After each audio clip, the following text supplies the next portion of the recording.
Good morning, everybody. Welcome to the Dalí Museum. I'm Peter Tush. I'm the Curator of Education here at the Dalí Museum. It's my pleasure to welcome all of you here to this session of Coffee with a Curator this morning, part of our series, ongoing series. Today, we're joined by my colleague, Director of Programming and Co-Director of the Innovation Labs, Dr. Kim Macuare, for a talk focusing on our new exhibition, Where Ideas Come From, Dalí's Drawings. But first, we want to thank the City of St. Petersburg for their continued sponsorship of programs like this. And we also, of course, want to offer special thanks to all of our members who make events like this possible. Please visit our website for more information about online activities and programming, including these activities, which include an evening of art and food, which is sold out, sadly, but we are hoping to schedule another one in September, so something to look forward to. That's happening tonight. We also have this Sunday, yoga at the Dalí, story time at the Dalí, and Dilly Dally for children. On Monday, the 17th, we have a workshop on analog ideation with paper. On Thursday, the 20th, we have our Summer Surreal Nights with Dalí supported by Selby Gardens. And last but not least, on the 27th, we have a lecture on algorithmic art with Mikhail Manson. So that's coming up, definitely an intriguing idea. And also our next month's Coffee with a Curator will be with Sonia Jordan Mowry on preserving the past, the role of conservation. She's the woman that helped us with conserving over 80 pieces, that many of which are featured in our current exhibition on drawing. So don't forget to follow us on social media for the latest Dalí Museum happenings and Dalí-inspired conversations. It is #TheDalí. And today it's my pleasure to introduce my colleague, Dr. Kim Macuare. She is, as I mentioned, the co-director of Innovation Labs here at the Dalí Museum, and she's director of programming. So all the things I just mentioned are things that she has overseen. She's an experienced educator, curriculum designer, and writer. In her role, it's a lead program designer and facilitator for Innovation Labs. She helps external organizations, including Pfizer, Capital One, Fanatics, and Illumina, build their innovation capacities by developing creativity-focused mindsets and problem-solving skills. Internally, she takes an active role in innovative projects and initiatives for our organization, and they include creative programs, creative thinking and problem-solving projects spearheading the narrative creation process for something like Dalí Alive, the digital experience, which is coming very soon, which I will not say much more about other than it is very exciting and soon to be opened. Kim holds a BA in English from the University of Cincinnati, an MA in English from the Ohio State University, and a PhD in English and with a specialization in medieval literature and economics from the Ohio State University. Today, she's going to be pulling back the veil to share with us a few more of Dalí's secrets for creativity in her talk, Where Ideas Come From, Dalí's Creative Process Revisited. So please join me in welcoming Dr. Kim Macuare.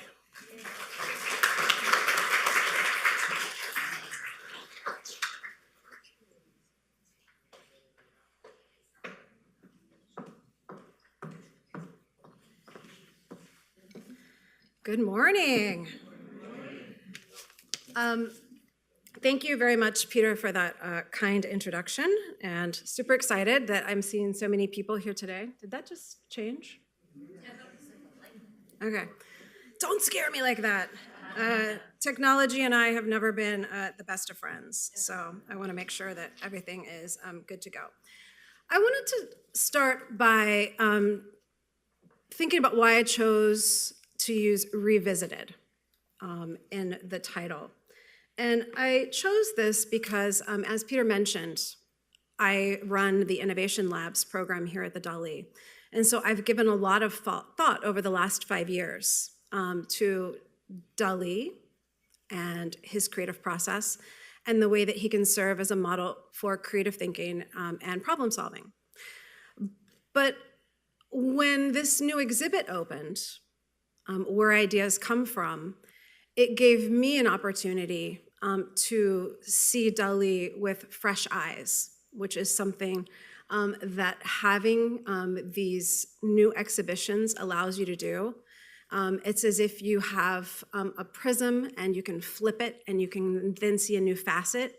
And that's really what this exhibition has allowed me to do. And it really inspired me to think about what might we take from Dalí into our own work and lives that might benefit us in thinking about the creative process and our own creativity. So in that spirit, we'll move on.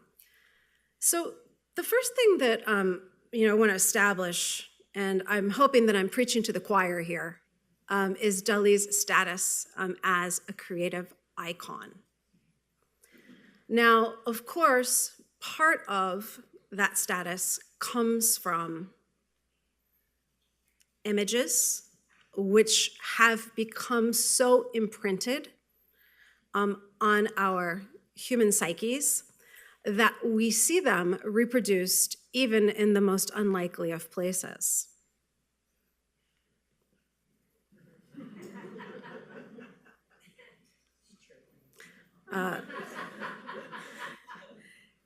Everything from cartoons, and I found all of these images so delightful that I wanted to share them, but not just for cartoons, but to allow us to think about other things like current events. Anyone remember Deflategate? Sorry, Pats fans. Not sorry. To New Yorker cartoons that invite us to see if we can capture all of this in our own kind of thoughts. Well, how would we caption this photograph? To the wearables. This was a recent collaboration between Vans and MoMA. I do own these shoes, by the way. Couldn't help myself when I saw it. But these images keep coming back. And I think that then we can put our mind to what is it then? Because it's not about the image, because the image has to come from somewhere, right? The image comes from the man, from the mind. And I have my Google Alerts set for several things. Obviously, it might not surprise you. I have a Google Alert set for creativity. I have a Google Alert set for innovation. I also have a Google Alert set for Dalí. And that means every day to my inbox, I get little snippets of news. And what's interesting to me is that not only do I get the ones you might expect, like, oh, there's a new exhibition of Dalí works going up, or sometimes mentions of this very museum, or a TV program, or a movie that is about Dalí. But very frequently, I also get little snippets where Dalí is used as a metaphor. And those are the ones that I think can really inform our understanding of why Dalí is such an amazing creative icon. So actually, I just went over the past month and I selected a few at random that I thought might give this idea. So when you don't have the words to describe something, to capture an experience, because it's something that's so novel, that's so unique, that's so out of the ordinary, what do you recur to? Comparing it to Dalí. Suggesting a psychedelic landscape painting, Salvador Dalí meets Frederick Church. When it felt like this reader was in the middle of a Salvador Dalí painting. I Am the Walrus, which the Smiths guitarist called Hieronymus Bosch and Salvador Dalí, set to music. The play takes on all the elements of a Salvador Dalí surrealist painting. Dalí stands here as this really amazing, creative individual that people, so creative that people use him as a metaphor for other creative works, whether those be plays or paintings or photographs. Now, Dalí has in the past tried to share some of his secrets with us. Anybody ever read this book, 50 Secrets of Magic Craftsmanship? It's delightful. Perhaps not the most accessible of books for the secrets, but I thought I might just share a few of these secrets with you for those especially who haven't read it, so you can see what the nature of Dalí's helpful advice is for becoming a better creator. So one of his secrets, secret number 3, in fact, is called the slumber with the key. And he tells us to sit in an armchair, to hold a key suspended above a brass plate. And then as we fall into a sleep, that key will fall and it will hit the plate. Dalí writes, "The moment the key drops from your fingers, you may be sure that the noise of its fall on the upside-down plate will awaken you. And you may be equally sure that this fugitive moment, when you had barely lost consciousness, and during which you cannot be assured of having really slept, is totally sufficient, inasmuch as not a second more is needed for your whole physical and psychic being to be revivified by just the necessary amount of repose." Helpful? Maybe. And then another of my favorite secrets is secret number 23, which is drawing naked. By the time you have acquired proficiency in drawing, I advise you in turn to undress completely, for it is necessary for you to feel as you are drawing the design of your own body, as well as the august reality of the contact of your bare feet with the floor. For the man who knows how to draw, and who, charcoal in hand, is able at last to draw what he wants, feels himself to have become a kind of god. And sensations of that kind, I very strongly advise you to experience in a state of total nudity, rather than clothed. Know this as secret number 23. And finally, a peek at secret number 45. I shall take advantage of your attitude of ecstasy to enlighten you without wasting a moment as to secret number 45, which concerns the aesthetic virtues of that other cupola, and which you will find neither in Vitruvius nor in Pacioli. I am alluding to the sea urchin, in which all the magic splendors and virtues of pentagonal geometry are found resolved. A creature weighted with royal gravity, and which does not even need a crown, for being a drop held in perfect balance by the surface tension of its liquid, it is world, cupola, and crown at one and the same time, hence universe. Just a few of Dalí's helpful secrets for creativity. So dropping a key, drawing naked, and ruminating on the nature of the sea urchin. I thought perhaps not all of those are accessible to people. Not sure everybody's going to look at the sea urchin and think about its pentagonal geometry and how that might feed into our creative process. So I thought what I might do is think about my visit upstairs to the new exhibition and what it revealed to me. And thinking about this as 10 secrets, the appendix to 50 secrets of magic craftsmanship, 10 secrets of the creative process. So, secret number 1, setting the scene. You must prepare the ground for creativity. I'm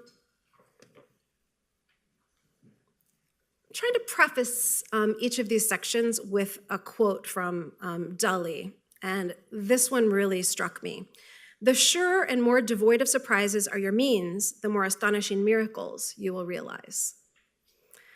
And that's sometimes, I think that idea is very counterintuitive to what we often consider to be the nature of creativity. That is, we often think that creativity is magic, that it comes out of nowhere, that you can't plan for it. And actually, I think when we turn to Dalí, he does a lot to dispel that myth. And I specifically looked at a section of his Secret Life in which he talks about his daily routine during one really fecund period for him as a youth when he was staying at the estate of the Pichots. And he details his day. And so I thought we might look at that and see how Dalí goes about a day and how that shows us how we need to set the ground for creativity. So the first one is ritual. Far from Dalí thinking that creativity was just something that was going to happen to him, he actually had a ritual for creativity. 10 o'clock in the morning, awakening, varied exhibitionism, better not to ask. Aesthetic breakfast before Ramon Pichot's impressionistic paintings, hot coffee and milk poured down my chest before leaving for the studio. 11 to 12:30, pictorial inventions, reinvention of impressionism, reaffirmation and rebirth of my aesthetic megalomania. It's quite the busy hour and a half. And while, of course, this is, as most Dalí writings, funny, there's the kernel there. And the kernel is that we don't let creativity happen to us, and especially in our very overscheduled days that we have. How many people here are overscheduled? When we're focused on productivity and focused on all of these things that we need to do, what we need to do is we need to plan in some daily time for creative action.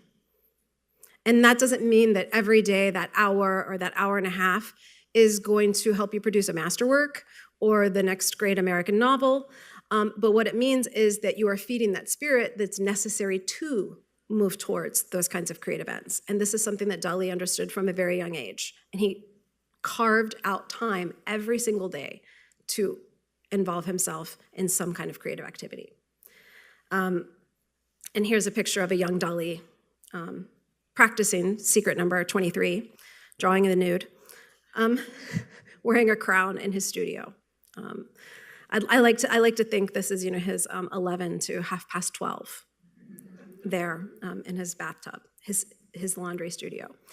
And lest you think that this is something that just exists within the pages of The Secret Life, which we've all been taught to take with a grain of salt, I thought you might like to know that much later in life, he was featured in Life magazine.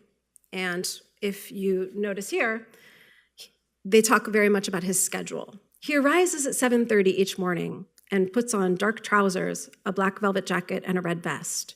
During the day, he paints and enchants, in quotation marks. Evenings, he writes. So he keeps a rhythm no matter where he is. There's time for painting, there's time for writing, there's time for indulging in other activities. But that's very important to establish that ritual.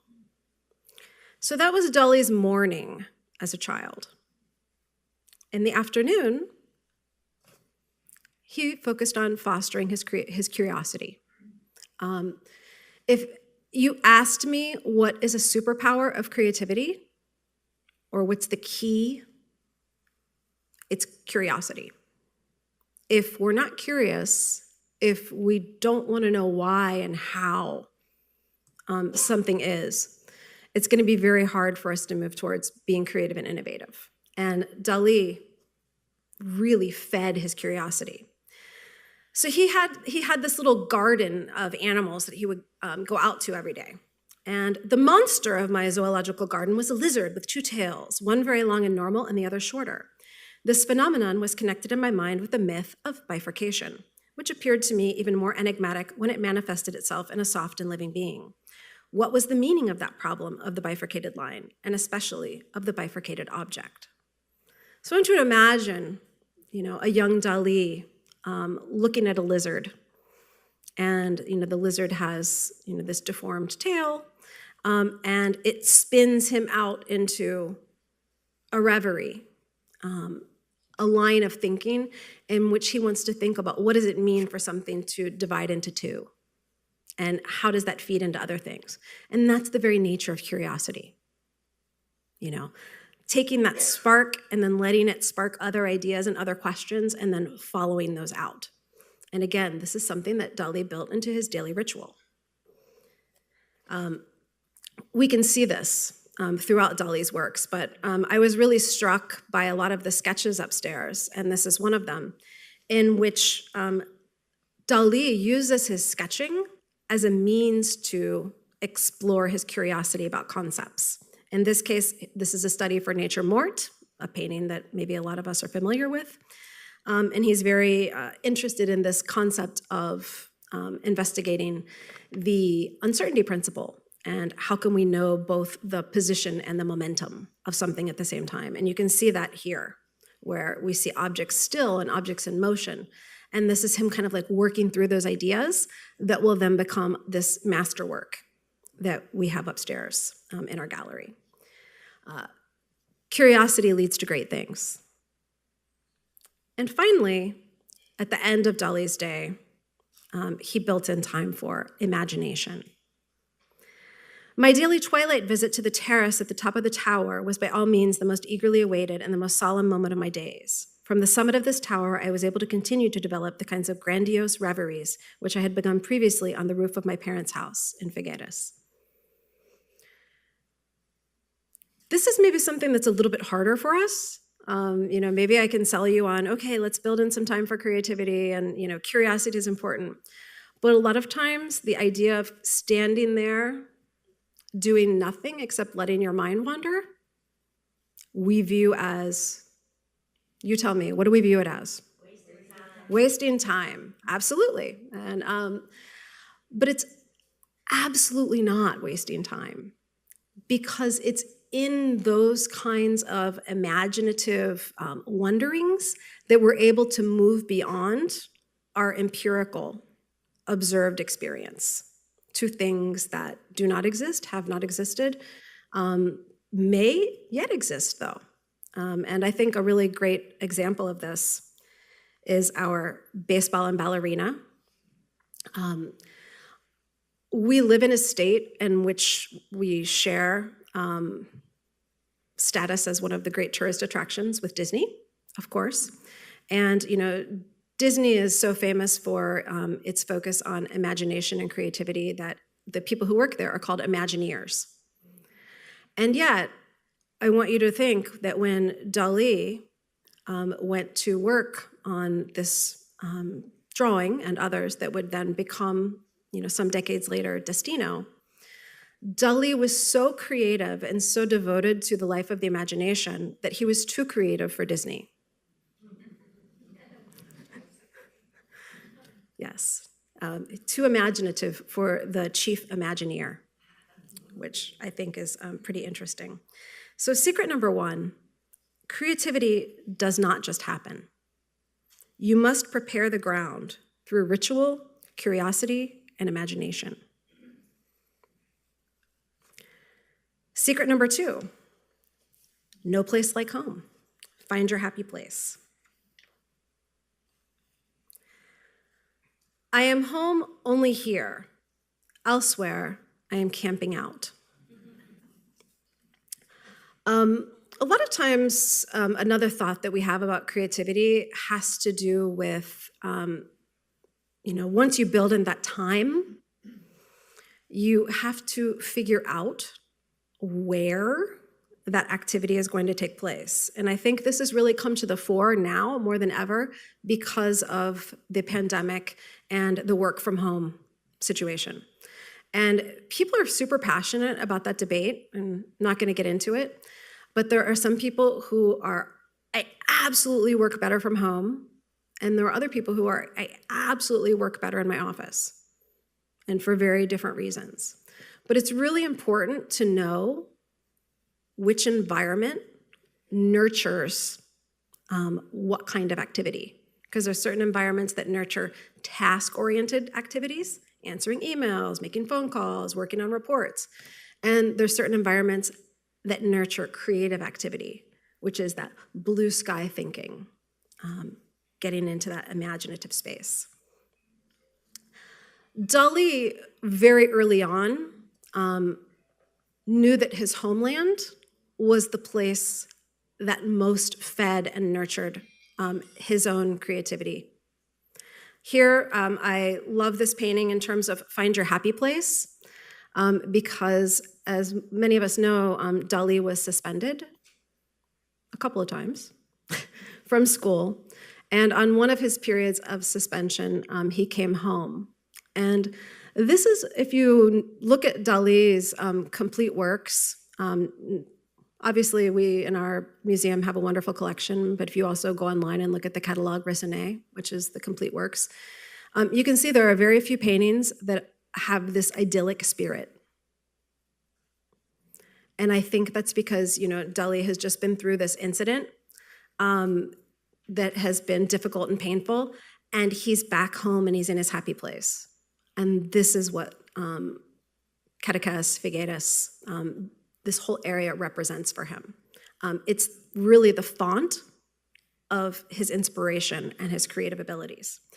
And we can see this because it appears in some of his very earliest works, like this one that you could see upstairs, to some of his very latest works, like this one on the right-hand side from 1983.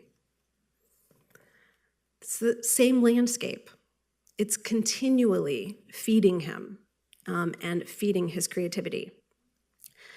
And this landscape appears not only in paintings which we recognize to be some of his finest, like those on the left, 3 young surrealist women, but also appears incongruously sometimes as a backdrop for these other works, like this society portrait that Dalí painted in the 70s. And that's because it's not the literality of the place. It's not the literal nature of Caracas and Figueres. It's what that came to represent for Dalí. That landscape in his mind became the inspirational birthplace that allowed him to go so far. Like it's his touchstone, if you think about it that way. It's the thing that always kept him anchored and that really allowed him to go so far afield in what we recognize as his very outre ideas of melting watches or burning giraffes. If it wasn't for the anchor of this landscape and Dalí's connection to his homeland, we wouldn't have that. And so secret number 2 is, what is your place? I can't answer that for you, what place that is that feeds your creativity. But secret number 2 is find it. If you're a writer, where do you write? Do you write inside? Do you write outside? Do you write at the table? Do you write in an office? Do you go to a coffee shop because you're able to block out everything? Do you go sit on a blanket in the park? Where is it that activity takes place? You need to find that because that is then going to be the place that nurtures your creative activity. And that place can also be metaphorical.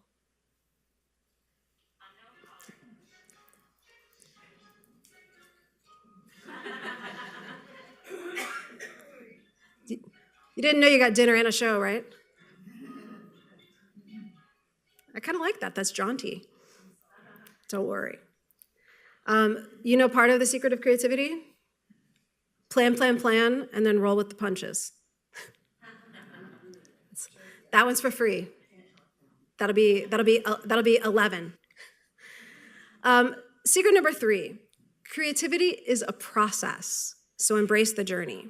Another thing that we often get wrong about creativity is we focus on the end product. And that's one of the most valuable things about the current exhibit that's hanging upstairs. Because in our permanent collection, we have all of these amazing, amazing works. And those include the beautiful oil paintings, some of the surrealist objects, including the Venus with drawers and the lobster telephone. And then, of course, we've seen the jewelry, but all of those are finished products. In Where Ideas Come From, we get to see also Dalí's sketches when he's just fooling around. We get to see studies, which are in preparation for another work. And we get to see just things he likes to do because he's constantly looking for new ways to feed his creative spirit. So he definitely embraced the journey. He says, each drawing, even the most spontaneous, is the result of at least a week's incubation.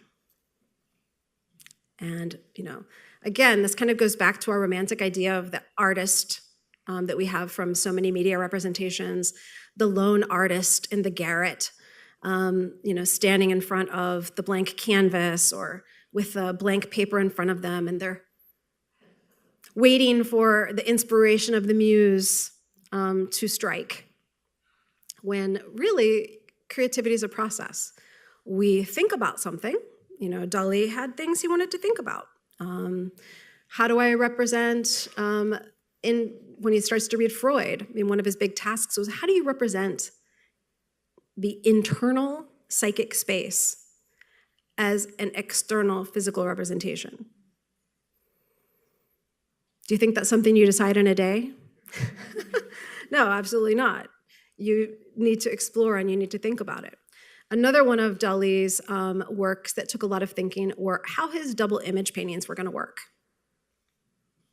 So I'm sure a lot of us are familiar with this one: old age, adolescence, and infancy, the 3 ages. And one thing that I find really fascinating about this work is to look back upstairs, now that we have hanging some of these studies, and to look at how the thinking process behind this painting came to be. We're sitting here in a museum, and of course museum is related to the word muse, meaning products of the muse reside in this building. And so even in our very language, we're trying to externalize creativity to some force outside of ourselves. And what we need to do is internalize that, because the force is inside of ourselves. And we can see that if we look at Dalí's drawings.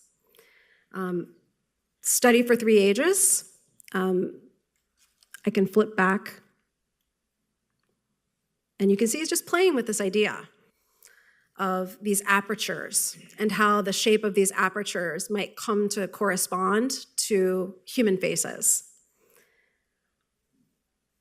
Here again, kind of playing with this idea. Okay, now it's like, how might these apertures correspond to human faces? These little pedestals, might they be busts? You can see his creative process unfolding here. And I put in this one because it's the most finished looking one. But if you notice the date, it says 1939. And some of these less finished ones are 1940. So don't get caught into this trap also that things go in a nice linear line where we go from sketchiest idea to most filled in idea to final product. Now, sometimes it's really filled in idea. Heck no, that doesn't work. Back to the drawing board, which is more what happened here. And you can really see that difference when you move to this painting. And this is something that's indicative of all of Dalí's work. And again, it's just something that's hidden because what we're looking at are the finished paintings. So I thought I might show you a couple of more behind the scenes of some Dalí works. And these are ones that, the next 2 are ones that he did in collaboration with Philip Halsman. So of course, most of us have seen this finished work on the left, but as you might imagine, it takes a lot of work to get naked women in position to look like a skull. Hard work, I know. And things that then, as they were taking these pictures, kind of came to them. Like you can almost see the thought process, like, oh, the feet hanging down, yeah, those are supposed to be the teeth, but I bet those would pop more if we put a little powder on the bottom of their feet to catch the light, and that would really make them pop more as teeth. And so you can see there them putting the powder on the model's feet at the bottom. This was something that came through process. It was not just a product that emerged full grown from the head of Zeus.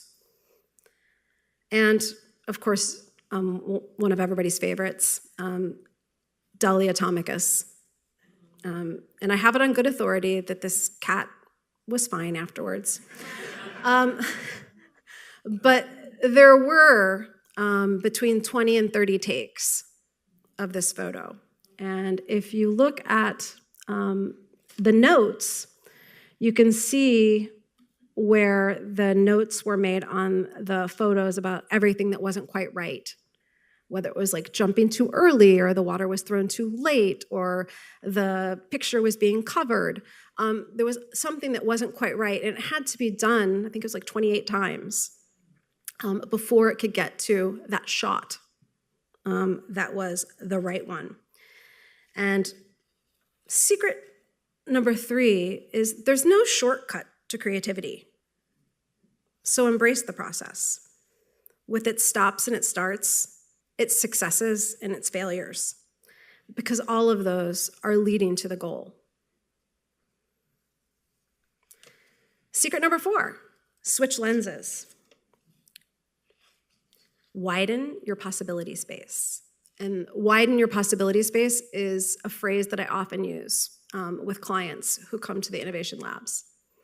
Because really, when you're looking to innovate and you want to see new things, the only way you can see new things is to widen that possibility space, because you've already seen what there is to see in the space that you know and understand. And Dalí was really amazing at this. I want to perceive and understand the hidden powers and laws of things in order to have them in my power.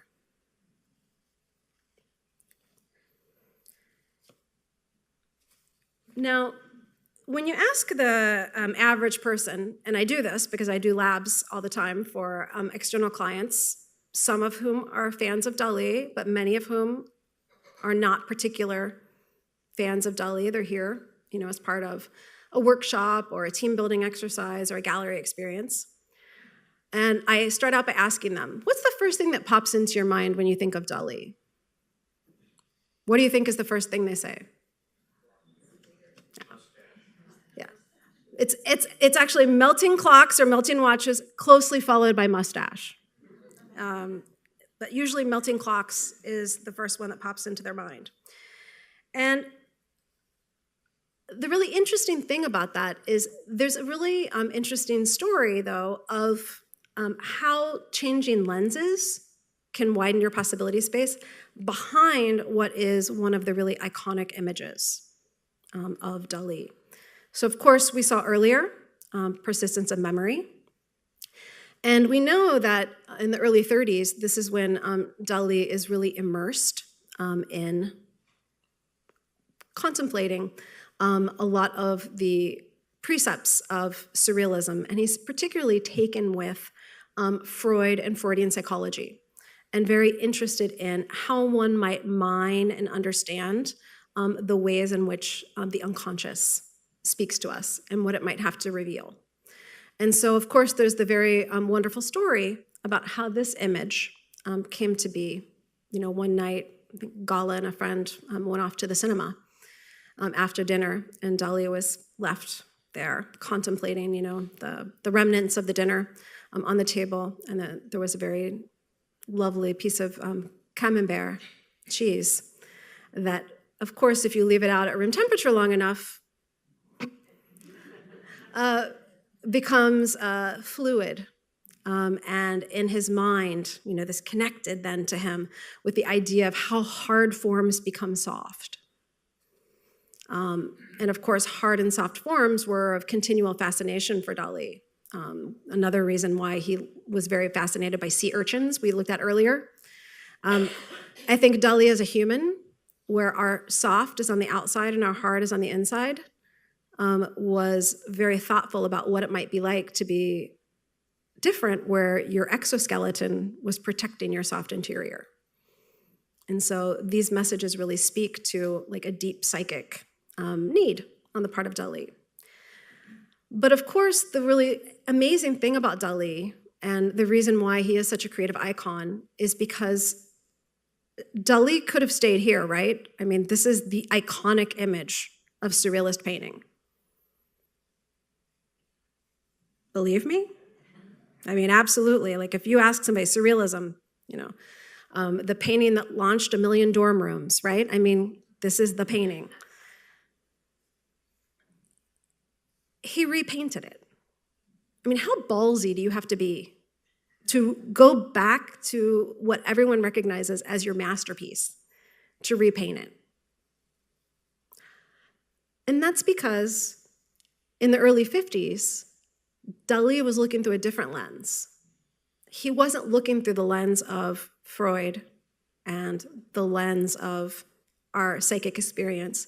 He was looking through the lens of science, and particularly the way that we understood things to function at an atomic level. Very impacted, of course, by the use of the atomic bomb in World War II. And like many artists, what is their way of dealing with current events and new things? It's to process them through their art. And so he comes back to his iconic image, and now we see things not as holding together, as they did in this original image, but we see them as existing apart. Are they blowing apart? It's the disintegration of the persistence of memory, disintegrating into their atomic particles. He's showing us something that we're not capable of seeing. He's trying to capture that for us. And the only reason that he's able to do that and come up with what is, again, another masterpiece is because he has now changed his lens. And in changing his lens from Freud to science, he's widened his possibility space. And he's able to come back to something he thought he knew and re-envision it as something entirely different. And that's magic.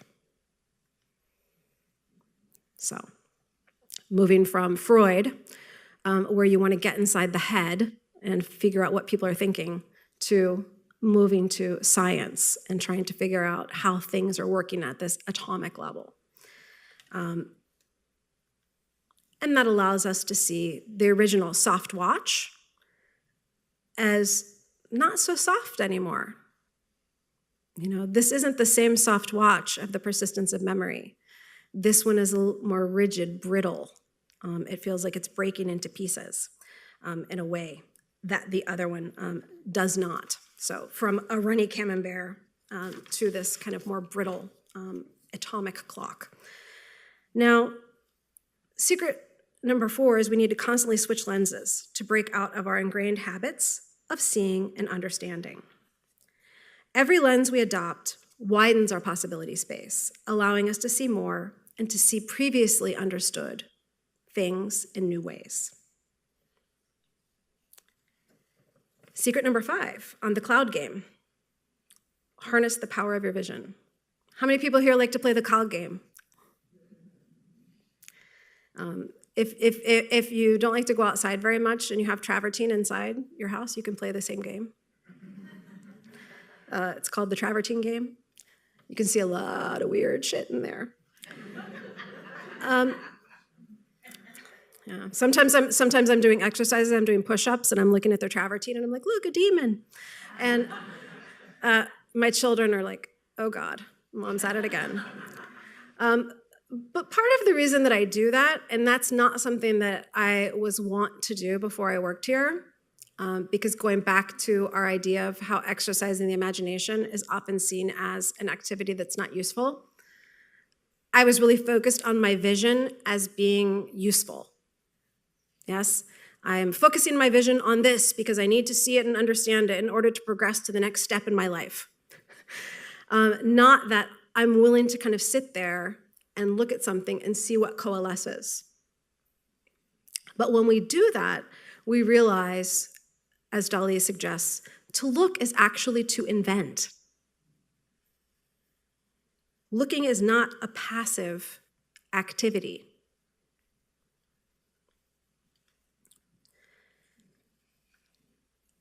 In his text on the paranoid face, which is the title of this work, Dalí explains the origin of this double image.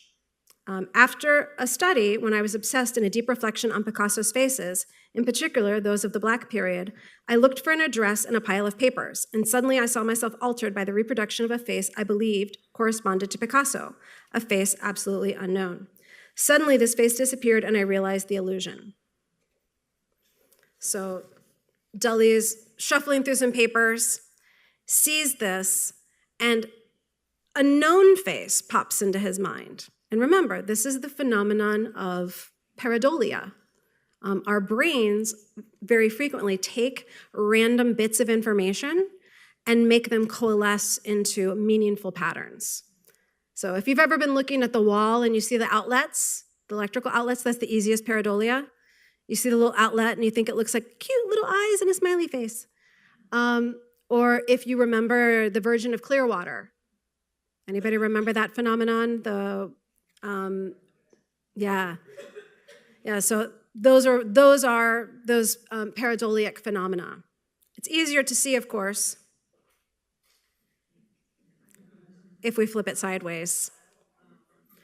And knowing that, of course, our brains are hardwired already to see faces, but of course, as Dalí said, he had been contemplating Picasso.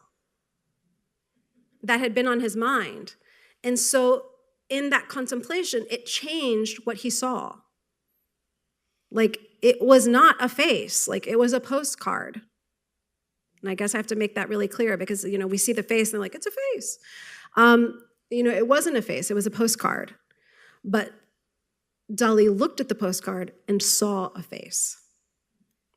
And he was so taken by this that he actually repeated it in the dedication to this book that was once owned by Eluard, who of course was Gala's first husband. And Dalí's like, I took your wife, but here's a drawing.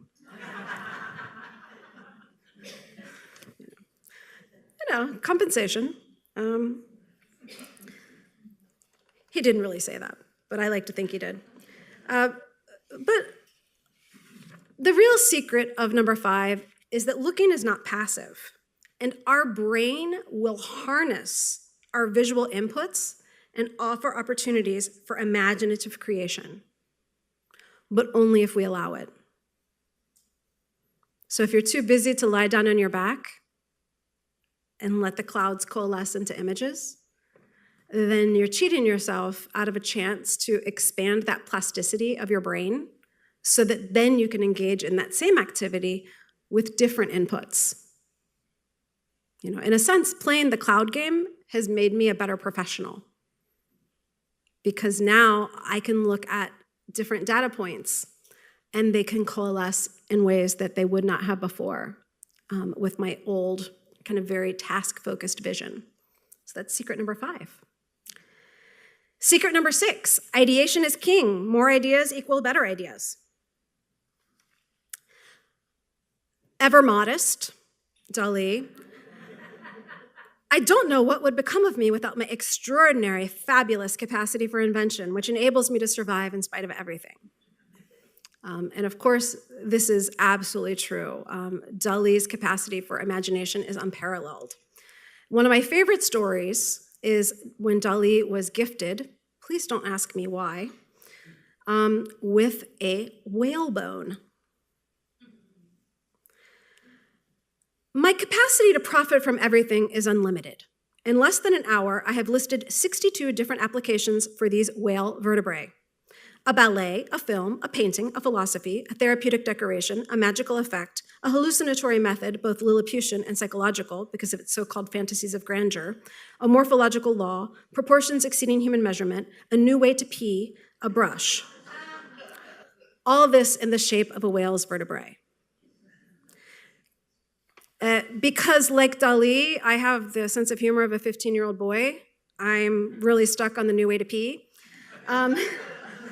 Dying to know what that is, how it works. Like I don't want to visualize, but I can't help it. It's like a train wreck. But Dalí spent an hour of his life sitting down to riff on all the things that he could possibly do with these whale bones. And this was not an outlier. This is how Picasso described Dalí's mind. An outboard motor that's always running. And this is important, and it's something that Dalí's very earliest sketches revealed to us, and something we know from creative studies. Here we can see just some childhood sketches, 1916 to 1918, on witches and the fall of Eve. And he's playing around, drawing different kinds of witches, different imaginings of how they work, what they might look like, what they might be doing.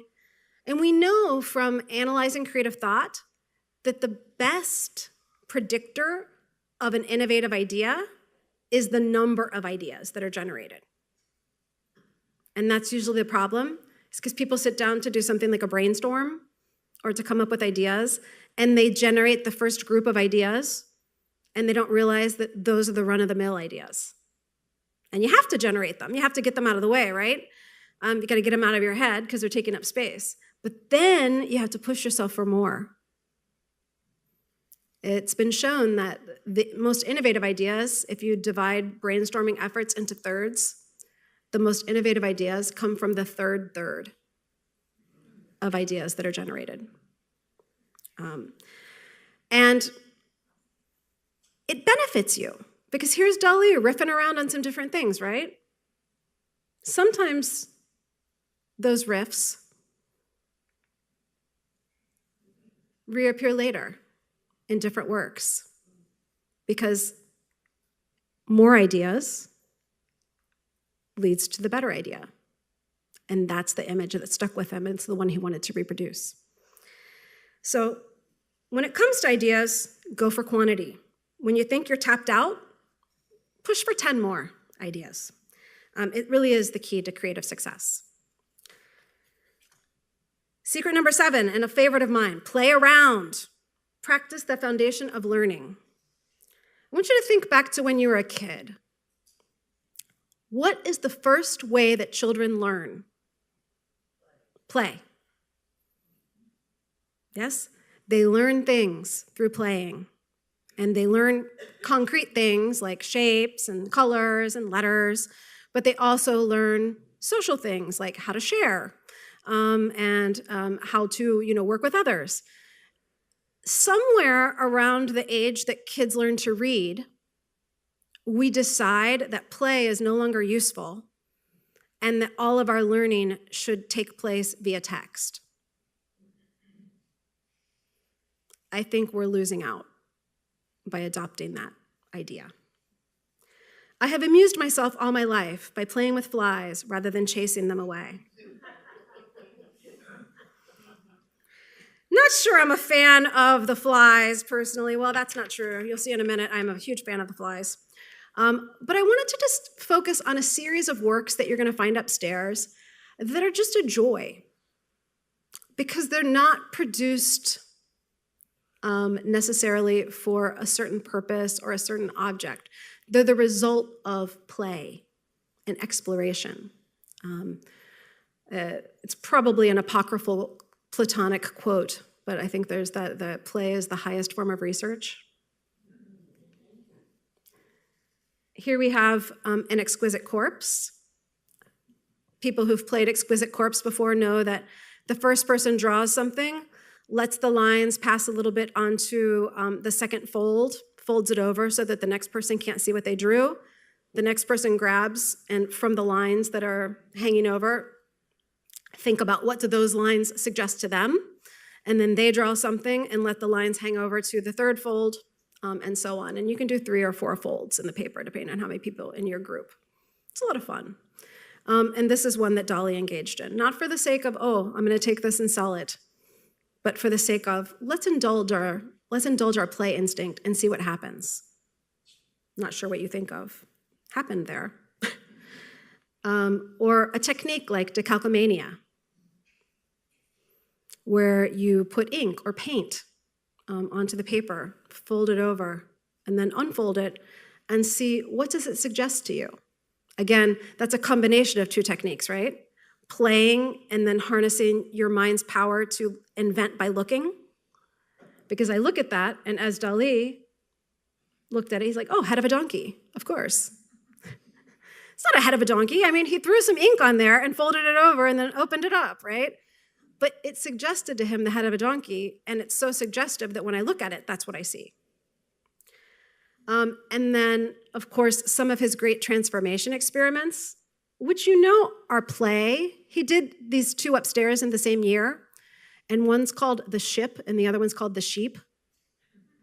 And anybody who's ever spoken Romance languages knows that when they speak English, that's that's one of the hardest things for them to differentiate between, is the short and the long sound there, e.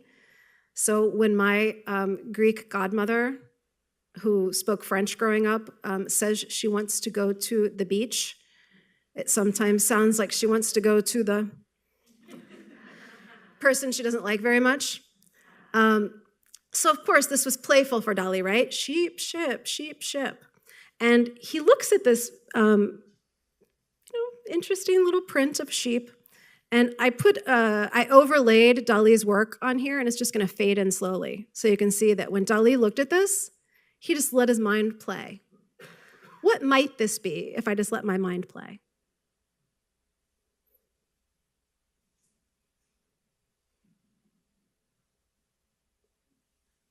So the shepherd becomes a calling card holder, the sheep become various furniture, somebody's just lounging there, having a good old time.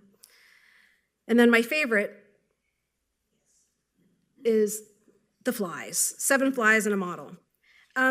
This is my favorite because of all the things that we've just looked at, it's the most useless. And I say that with love. It's the most useless because he found, a dead fly on a piece of paper. What would most people do with that piece of paper? Throw it away. And you probably should. Ew, hygiene. But I'm really glad he didn't, because what he did was he played. He's like, oh, look, there's a fly. Wouldn't it be funny if I drew some other flies and people wouldn't know which one was the real one? Again, it's the joy that one gets, and one can only get when they're engaging in an activity for the joy and the pleasure that it brings, instead of for some prescribed outcome. So, the creation of something new. My secret number 7. I'm going to actually quote Carl Jung. The creation of something new is not accomplished by the intellect, but by the play instinct. And that's something that we make the mistake of all the time. We often think we can think our way to creativity and innovation. You have to play your way. Secret number 8, master of all trades. We have a very derisive way of thinking about polymaths, and that is that they're, again, kind of, but what do they say? Jack of all trades, master of none. Well, I think that Dalí shows us that you can be a master of all trades, and it's beneficial to not stay in your lane. Painting is the least important aspect. The thing that really counts is the almost imperialist structure of my genius. Painting is only an infinitesimal part of that genius. I just thought I would just poke a few. Fashion, of course, Dalí was very interested in fashion. Led to some amazing paintings. You can see this figure right here is wearing this dress. Dalí, even when staying in his lane wasn't immediately useful to him, like it was with the fashion collaborations. So, for example, he collaborated with Hitchcock, but a lot of his ideas kind of got cut out because the film had to be a certain length, or Destino, it took decades for it to be made, or even the film that he wanted to do with the Marx Brothers, the most surreal of all Hollywood. He came up with these little sketches. But staying in his lane is a way to atrophy. Going out of his lane, even when it wasn't immediately useful to him, he was able to take those ideas and move them in different directions.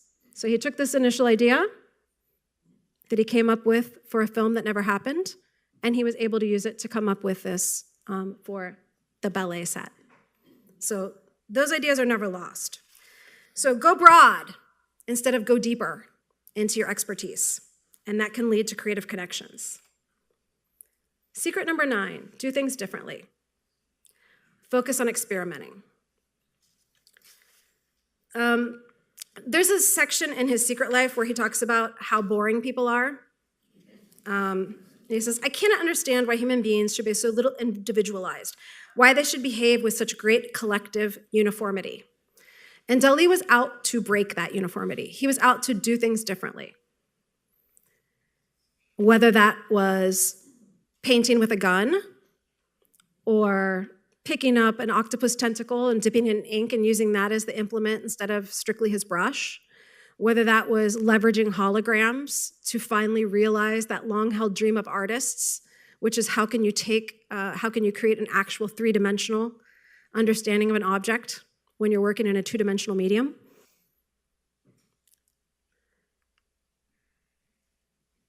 But it also means going against the grain, because when Dalí in his later career, here in the 50s, turned to classical and religious subjects, the art world turned against him, because that was not the current.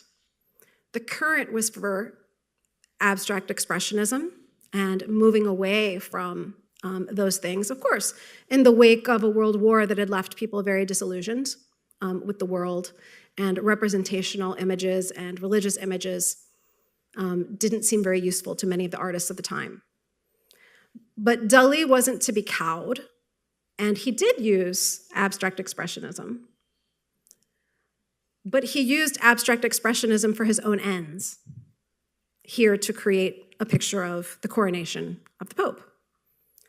So he did not stop experimenting, but he also didn't stop experimenting in directions like classical subjects and religion that other people would have said, you're wasting your time. So secret number 9 is do things differently, period. You know, could be something really easy. Talk to someone you've never talked to before. Buy a magazine you've never bought before. Go to a place that you've never been before. But get out of your routine. And secret number 10 is maybe the easiest and the hardest. Be yourself. What's your mustache? Everything alters me, but nothing changes me. Way before it became the commonplace that it is now, that you can understand a person as a brand, Dalí knew what his brand was. And when I say, what's your mustache?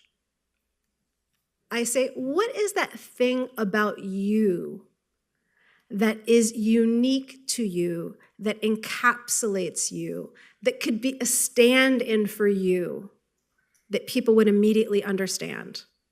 And that's what Dalí's mustache is. You can see the mustache without Dalí, and you know what it is and what it stands for. And that's because Dalí understood what was special and unique about himself, and he leaned into it hard, even when other people thought that that was not the right move to make. So secret number 10 is actually a question. What's your mustache? When you can answer that, you're closer to magic craftsmanship. So just to briefly recap, the 10 secrets: prepare the ground for creativity, find your happy place, embrace the journey, widen your possibility space by switching lenses, harness the inventive power of your vision, always go for more ideas, practice the foundation of learning, which is play, don't stay in your lane, focus on experimenting, and know your mustache. Thank you.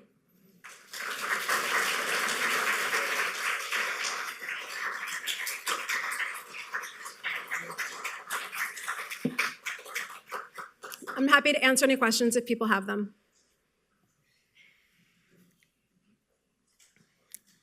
And I can't see, of course, because I see somebody back there, I think. Yeah.